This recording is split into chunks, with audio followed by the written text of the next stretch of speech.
لوگوں کو ان کی خواہشوں کی چیزیں یعنی عورتیں اور بیٹے اور سونے اور چاندی کے بڑے بڑے ڈھیر اور نشان لگے ہوئے گھوڑے اور مویشی اور کھیتی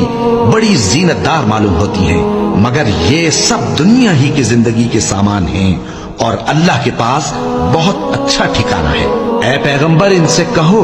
کہ بھلا میں تم کو ایسی چیز بتاؤں جو ان چیزوں سے کہیں اچھی ہو؟ سنو،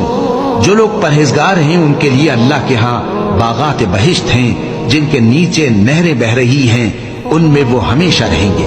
اور پاکیزہ بیویاں ہیں، اور سب سے بڑھ کر اللہ کی خوشنودی۔ اور اللہ اپنے سب بندوں کو دیکھ رہا ہے جو اللہ سے التجا کرتے ہیں کہ اے پروردگار،